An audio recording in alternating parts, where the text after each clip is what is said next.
Yo guys, and as you can tell by the thumbnail and by the title of this video, I am back with another review, but this time, hang on guys, I just had to turn my fan around because it was facing that way, not at me, so sorry if you can't hear the fan noise.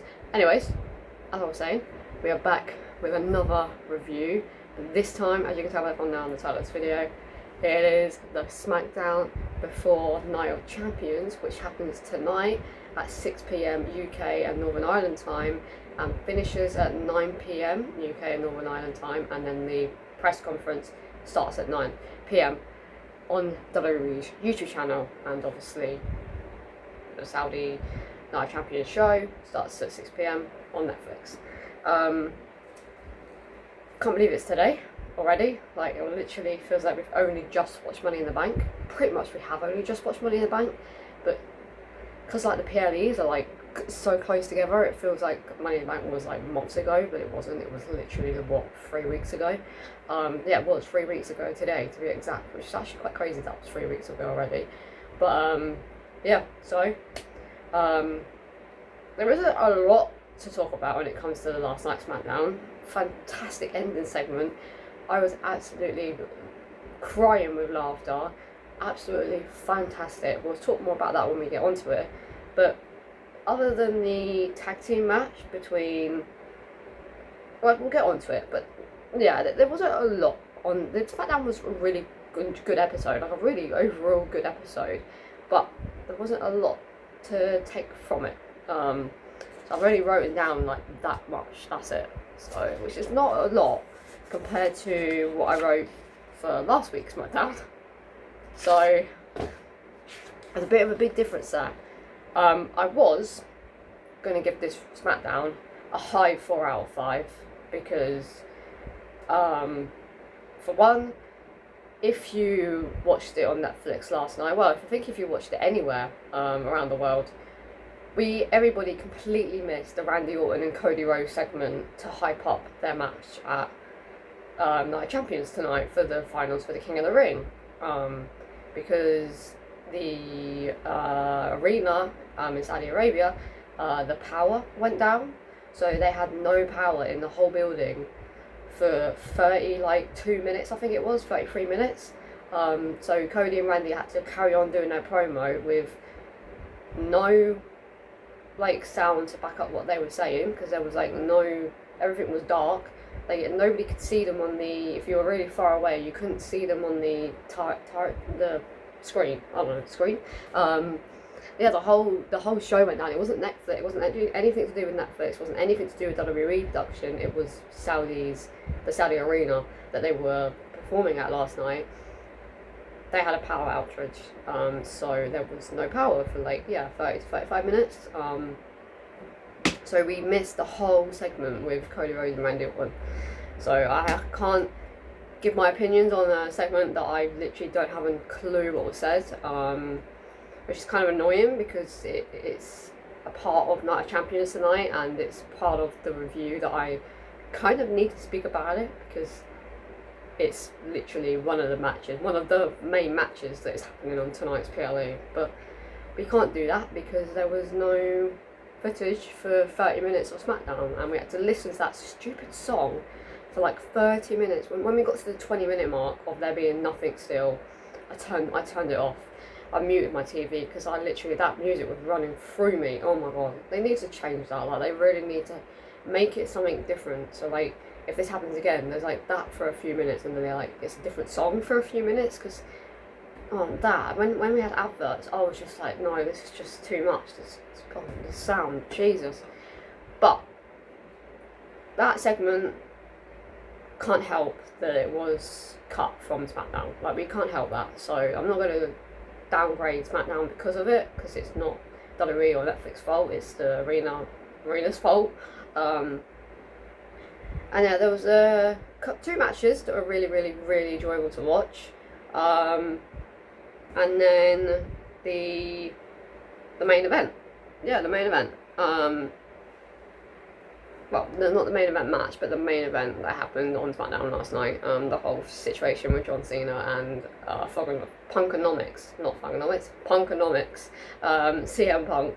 So, yeah, there's not really much to give off on when it comes to speaking about SmackDown, because one of the main segments was completely cut from the show due to Power's outrage. But I feel, as much as I was going to give this a high 4 out of 5, I feel like it's very disrespectful to Punkonomics, CM Punk, if I give this week's SmackDown a 4 out of 5, because I feel like if we actually got to witness the Cody Rhodes and Randy Orton segment, it would have made this SmackDown a 5 out of 5. Because we didn't get to see that, it kind of made it go down a bit, because I didn't really have anything to go off with that segment. So I'm going to give SmackDown a 5 out of 5. I was going to give it a high 4 out of 5, but I feel like it's disrespectful to the John Cena and Punkonomics segment to give this SmackDown a 4 out of 5. So I officially have given this week's, I don't know if you can actually see that. No, I don't think you can. Oh no, yeah, there we go. There. I'm officially giving this week's SmackDown a 5 out of 5. And then we have on the back all of the PLE. I don't know why you can't see it. It's all like coming through like, what is going on? Like, it's so clear on there that you can see the other side of the paper, but in real life you can't barely see it. That's really bizarre. I think it's because the sun's shining on it. Anyways, I've rated all the PLEs as well, so I will be rating the PLE that happens tonight at 6 PM. So, the first segment that I'm going to be talking about is the match between JC Mateo and Jimmy Uso. Not because this match was really good, but because for obvious reasons. Jimmy, no, not Jimmy. Because I just said Jay, so my brain automatically went to Jimmy. No, Jacob and Solo have a match tonight, so I kind of need to speak about their segment a little bit, because two of the 4 people that were involved in that situation last night have a match on tonight's PLE.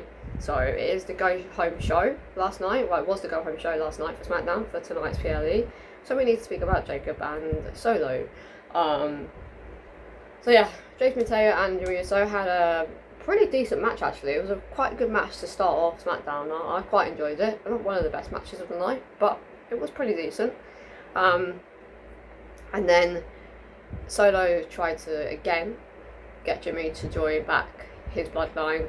Jimmy said no by slapping Solo in the face, and then JC Mateo attacked him from behind. They started beating down Jimmy Uso, and then Jacob Fatu's music hit. He came running down to help Jimmy Uso, and they had a bit of a brawl with one another. And then after that all sort of stopped, Jimmy and Jacob were face to face in the ring. Jimmy pushed Jacob out of the way and then super kicked Solo to cover.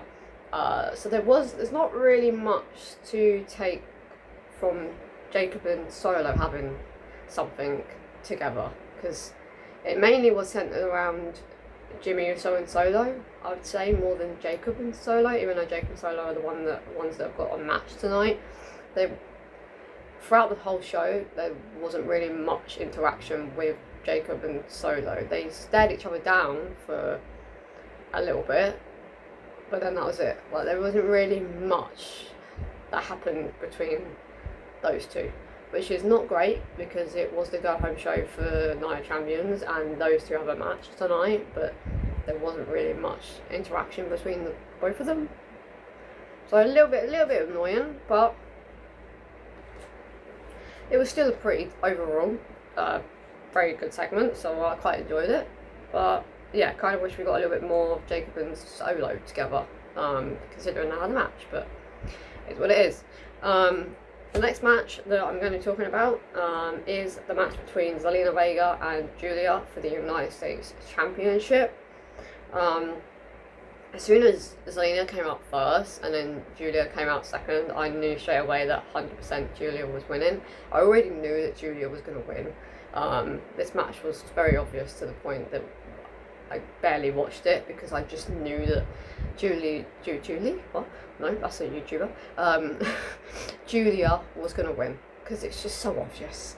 And it was kind of gutting for Zelina Vega because obviously she hasn't had this championship for very long, and I was kind of hoping that she would have a rivalry with someone that is kind of similar to her level first, so that she could beat them, and then at Evolution she faced Julia and Julia won, because that would have been quite a good match to have at Evolution between Zelina Vega and Julia for the United States Championship, instead of Zelina losing it on a random Smackdown to Julia. So I don't know, it's just depending on what Julia does next with the United States Championship now, and if she has a match at Evolution, which I'm hoping she does. So I feel like Evolution needs a Julia on the show, so that's why I was kind of expecting them to do it at Evolution, Zelina versus Julia. But yeah, Julia is our new United States champion. I felt that the match was okay. Like it wasn't great, but it wasn't like terrible. But like I said, it was kind of too obvious that Julia was 100% winning, especially when she came out second, that I just barely, my attention to this match was like at a low, because when matches are a bit obvious on who's winning, my attention doesn't tend to be on the match as much as it probably should be. But obvious matches that I just know 100% who's winning, I just can't watch it properly because I already know the result before it even happens, even though it's live. So I couldn't get into this match. But from what I've watched of the match, it was an okay match. But yeah, Julia is our new United States champion. She does look sick with it, don't get me wrong, but I just feel kind of bad for Zelina that she literally held it just for Julia to take it off of her. Pretty much, that's what it was. That's just a bit annoying, but oh well. And then we had an in-ring segment between Jade Cargill and Asuka, because obviously they are facing each other tonight in the finals of the of the Queen of the Ring tournament. Pretty much they're both saying that they're going to win the Queen of the Ring, yeah, that's pretty much what it was. There wasn't much to take from this segment. Just pretty much both of them saying that I'm stronger, and then Asuka's like, you're not ready for Asuka, and then Jay's like, I am ready for Asuka, I'm stronger, I'm some other things that she said, and then it's kept pretty much going back and forth on who's going to win. And then Naomi's music hit. I was a bit like, okay, there's no championship involved in this match, what are you doing at it? And then I realised, oh wait, she's just reminding them that whoever wins, well, not if Asuka wins, but if Jade wins, then no matter if Jade wins or not, Naomi's got a briefcase that she can cash in at any point. They were booing the hell out of Naomi. That's the first time that she's been properly like full on booed at a show, and they were like saying to her, shut the fuck up and everything. I was just like, whoa, I never expected the Saudi crowd to start chanting shut the fuck up, because just, yeah, I wouldn't expect it from the crowds. Like, yeah, I wouldn't expect it from them to, swear at a wrestler. Just not something that I, thought they would be doing. But it was cool to hear it, because I wasn't expecting it. But yeah, no, she got absolutely like destroyed by the fans in Saudi. Yeah, there wasn't really much to take from Jade and Asuka, really.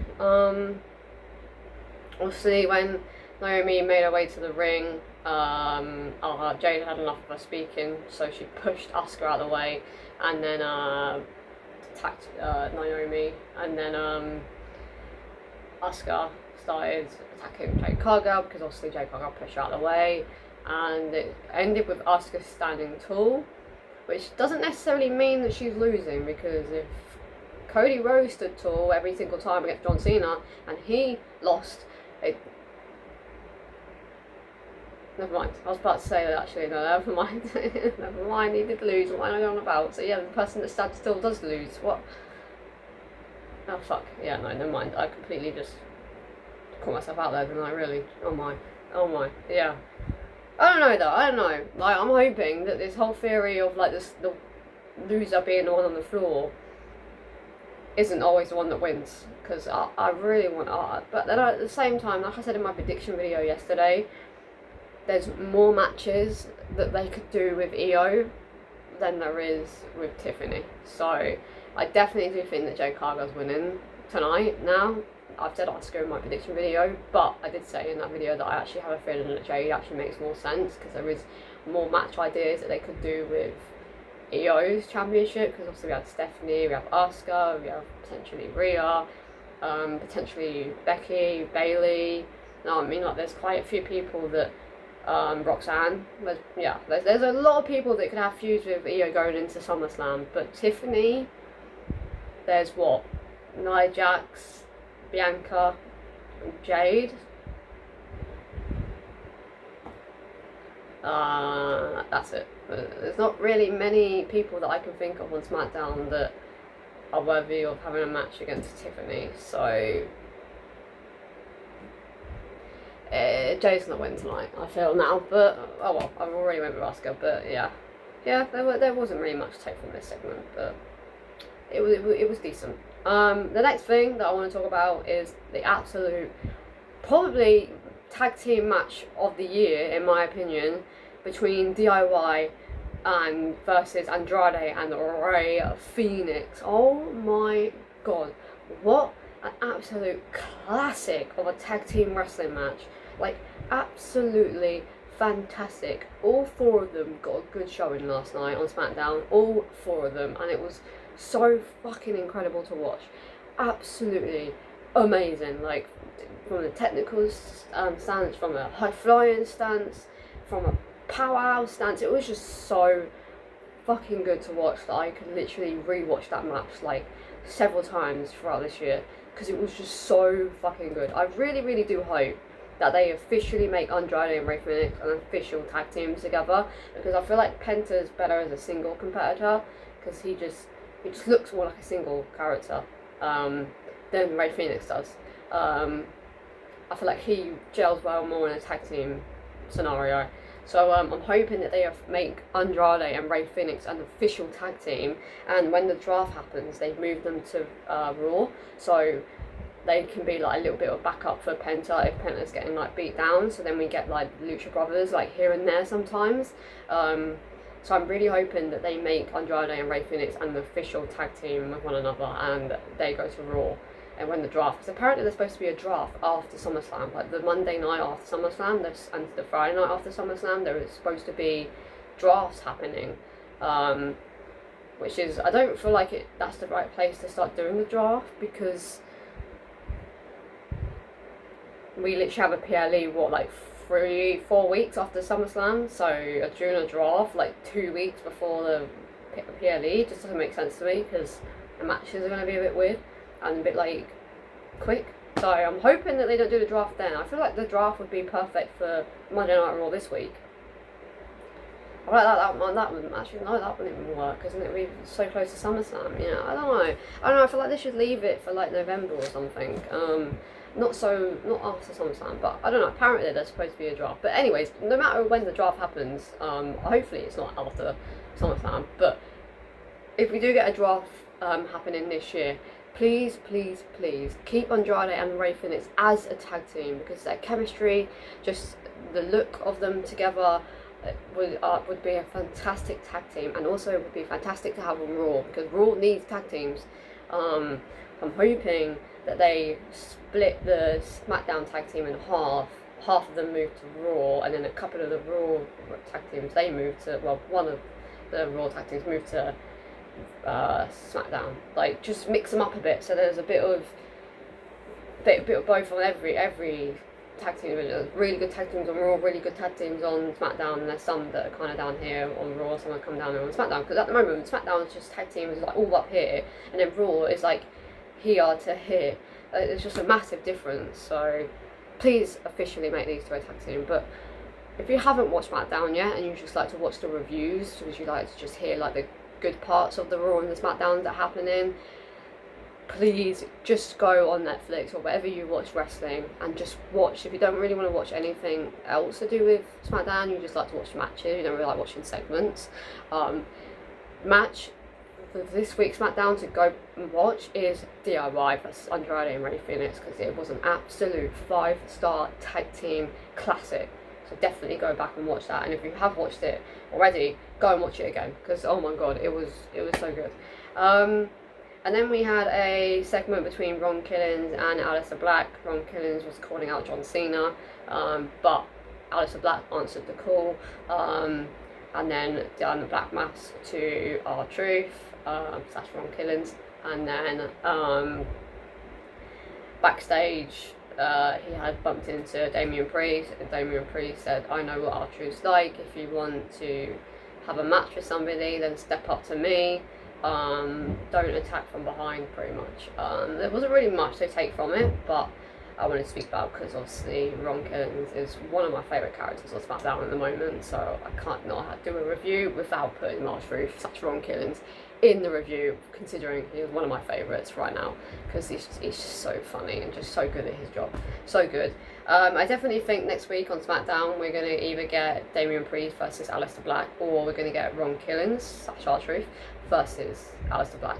100%, and I'd be so down for that. Or there is the possibility that we get a tag team match between Damian Priest and Ron Killings versus Carmella Hayes and Aleister Black, because Carmella Hayes also got involved during the Damian and Aleister Black segment. So maybe they do like a tag team between Aleister and Carmelo versus Damian and R-Truth. Either or all those three matches that I've said, Damian and Aleister, R-Truth and Aleister, or that tag team match between Damian and R-Truth versus Aleister and Carmelo, I'll be down for all three. So I'm assuming we'll get one of those three on next week's Friday Night SmackDown, and I'm so down for it. And then we had the second title match of SmackDown, which was between the Street Profits versus the White Six. It was okay. It was an okay match. It wasn't great because it was quite short, because I think it was Los Garza. They might be someone else actually. I don't know. I think it was Los Garza.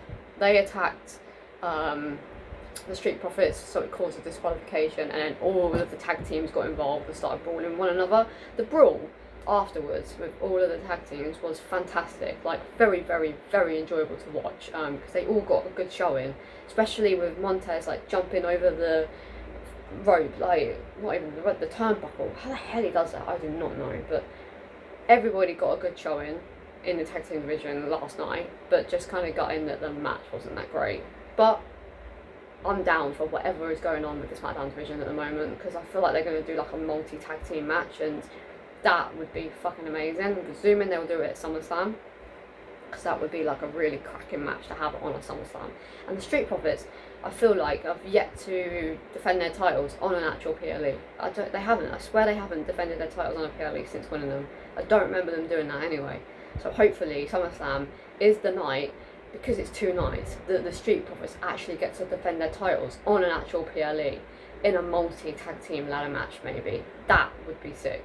Because I did if you watch my June predictions, you would see that I literally put every single tag team that is on the SmackDown roster right now, official tag teams, I put all of them in a match, in a ladder match. That's what I said on my video. Like all of the tag teams, SmackDown tag teams, have a ladder match at SummerSlam. And I feel like on my July, because I will be doing a July predictions for SummerSlam, an early one again, on July 1st, so look forward to that video, because I'm going to be doing my predictions for SummerSlam, and it'll be my final prediction for SummerSlam before the actual official card starts to happen. Obviously we'll know 2 matches are happening on SummerSlam with the King and Queen of the Ring today, because whoever wins those 2 matches, the King and Queen of the Ring, they face either Io, Tiffany, Punk or Cena. So we have, or not Punk or Cena or Gunther or Shiva. So we have matches already. We have 2 matches that are already officially going to be happening on SummerSlam. But like I said, I will be doing my official early SummerSlam prediction before the card starts to officially come into play during July. So yeah.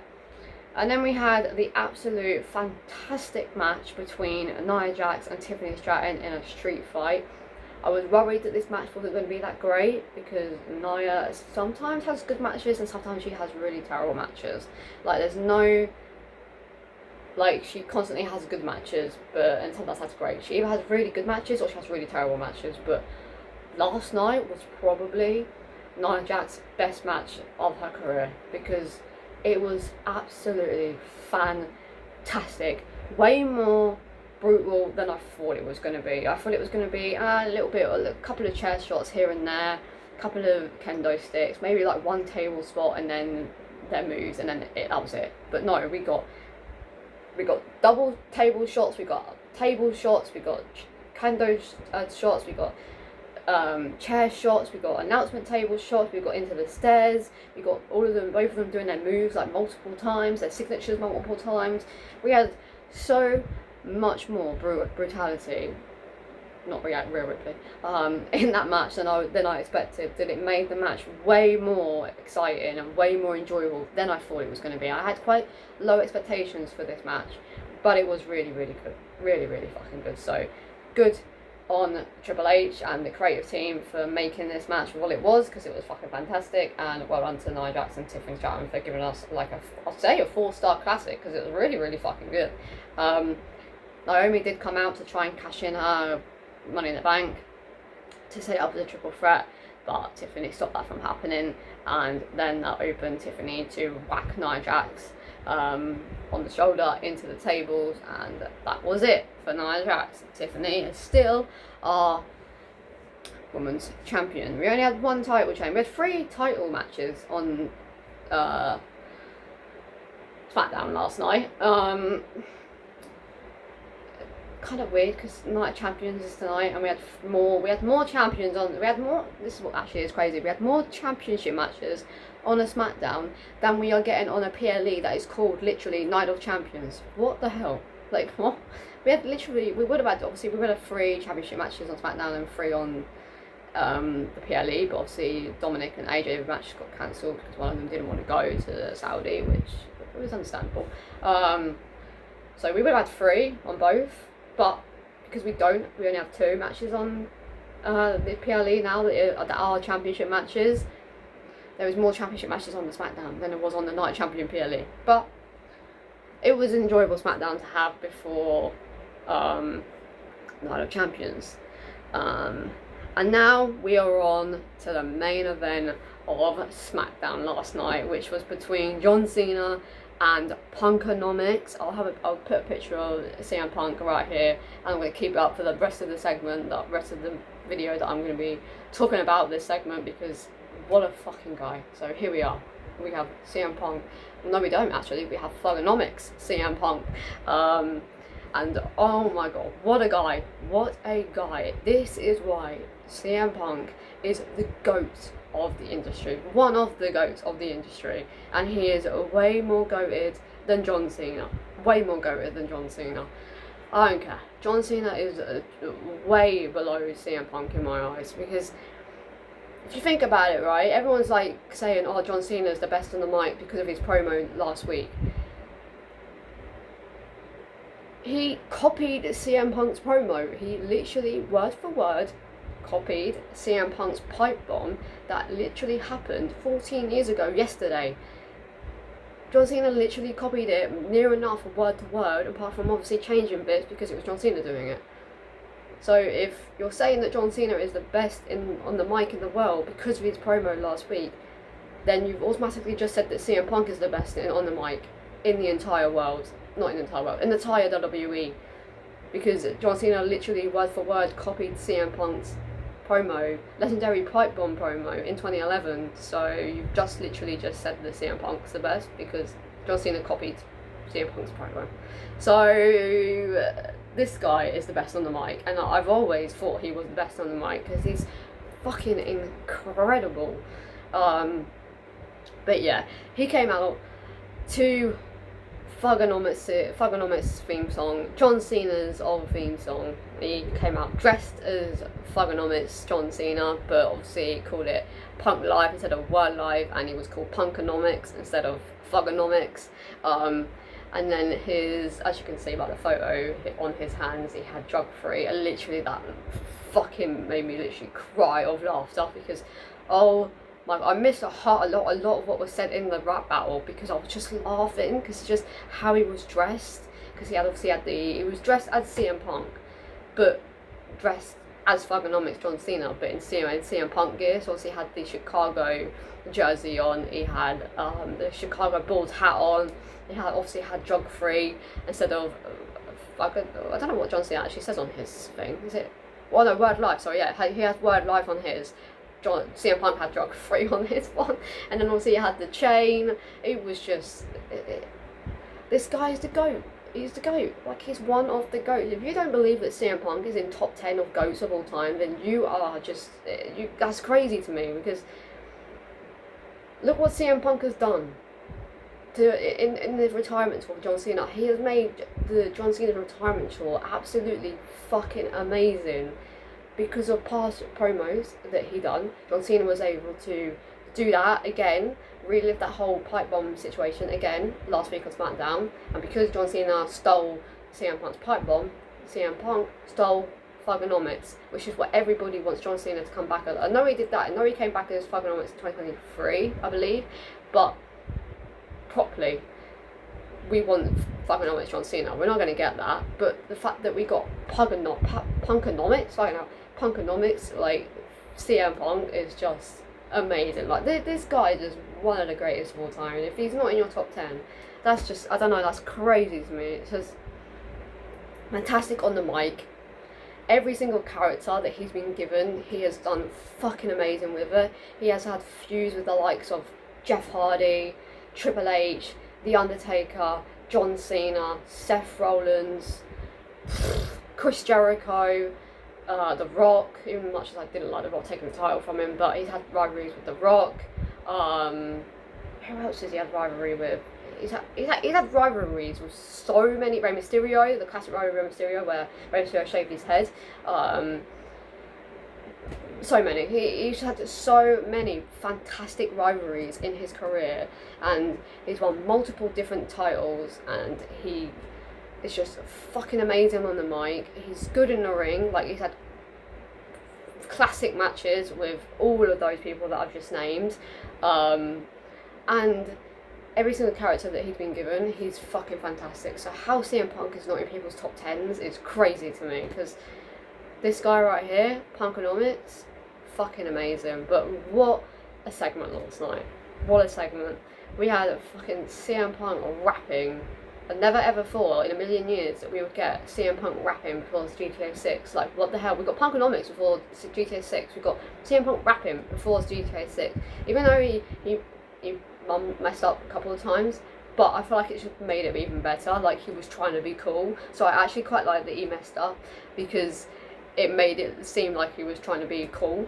So I quite enjoyed that he kind of messed up a little bit. It wasn't like a bad mess up, like he didn't like completely say the different word. He just, because he was obviously trying to rap and say it quickly, he was trying to say the word, but it wouldn't come out, so he had to really say it again. But it wasn't like a bad mess, two bad mess ups at all. But it made the promo, even the rap promo, sorry, even better. So this segment last night was just fucking fantastic, and he, like I've already said multiple times, he proved to me last night why he is the best, one of the best in the world, and one of the greatest of all time, and he's definitely on the Mount Rushmore for best in the world on the mic. Probably number one in my eyes, because, like I've said multiple times, the promo last week that John Cena done, that everyone's saying that John Cena just proved that he's the best in the world on the mic, he stole CM Punk's promo. He literally word for word done CM Punk's pipe bomb to bring back the nostalgic of the pipe bomb. So you've just said that CM Punk's the best on the mic, not John Cena. So there we go, guys. That was the end of last night's Smackdown for the Go Home show for Night Champions. John Cena and CM Punk, Punkonomics, absolutely killed it last night for the Go Home show for their match. So fantastic for them. Made the match today even more excitable, because there's the possibility of CM Punk winning. It's not 100% that John Cena's going to win tonight, because it just really isn't. So I'm so fucking hyped for that match. I do feel like John Cena's going to win, but I'm very hyped. What else we have? Cody and Randy, we didn't get to see their segment, so I can't really comment on how well their go-home segment was for their match. Jay and Cargill's and Asuka's segment for their go-home show match today was okay. Sammy and Harrison haven't really had much, but I'm not annoyed about it, because obviously their match wasn't supposed to happen today. It's supposed to be Dominic and AJ Styles' match, so I'm not going to comment on that one too much. What else we got? Rhea and Raquel's. They had a decent showing at the kickoff yesterday, so kind of maybe not that hype for their match, but okay. It's been okay. Not great though. And the sixth match. What match am I forgetting? What match am I forgetting? Oh, Jacob Fatu and Solo. Jesus. They had a go home show, so not great. One of the segments we couldn't see, and then the others decent slash go home for their matches. But the Punk and Cena, they've absolutely killed it. They've absolutely done a fantastic job for their rivalry, for John Cena's retirement tour. Absolutely fucking fantastic. I don't want it to end today, and it's kind of sad that the match between Punk and John Cena and their rivalry that they've had over the past few weeks is officially going to come to an end today. So that is very, very gutting, because they have absolutely done a fantastic job with one another in this rivalry. So it's kind of gutting that today this is going to be the last time that they lock hands with one another, and that will be it. It is kind of sad, but it's been a fantastic rivalry, and it's made me very, very excited for their match tonight. But other than that, for the other 5 matches that's happening on tonight's PLE, not a great go-home show for it. Let's say 4, actually. Forget about Randy and Cody, because technical issues. So, yeah, not great. Only Cena and Punk had a good showing for their match today. But, oh well. But anyways, guys, we did enjoy this Smackdown review. Make sure to give it a big thumbs up. Make sure to comment down in the comment section down below what was your rating of this week's Smackdown. Obviously, I've given it a 5 out of 5, but do you agree with me? Or do you believe it was good, so you gave it a 4 out of 5? Do you think it was alright, so you gave it a 3 out of 5? Do you think it was meh, so you gave it a 2 out of 5? Do you think it was absolutely awful, you're never going to watch that Smackdown again, and you gave it a 1 out of 5? Let me know in the comments down below. And let me know also in the comments down below, are you excited for tonight's PLE? Give me a rating out of 10 if you are excited for tonight's PLE. So yeah, guys, I will be doing we'll be doing a review for the PLE tomorrow, but I also will be doing reaction videos. I think I'll just be doing reaction videos to 2 matches. I don't think I'm going to do the Jade and Asuka match, even though it's the finals. I'm not really down for doing a reaction video to that, because I'm not really bothered about who wins. So like, I just feel like the reaction video for that match would be a bit pointless to do, because I'm not like overly excited for the match. Because yeah, Solo's coming, Jacob Fatu. I might do the reaction video to that one. That's a possibility. Raquel and Rhea, because it's a street fight, maybe. Yeah, you know what, yeah. Harrison and Sammy, no. Randy and Cody, yes, and then obviously Punk and Cena. So I'll probably do 4. Yeah, I'll do 4 reaction videos. 4 out of the 6 matches, I'll do reaction videos too. But the Jay Cargo and Asuka match and the Harrison and Sammy, I won't be doing reaction videos to those. But the other 4, I most likely will be. So, yeah, guys. Again, if you have enjoyed this video, make sure to give it a big thumbs up. Make sure to subscribe if you are new. And I will see you guys in tonight's reaction videos for Night of Champions. Peace.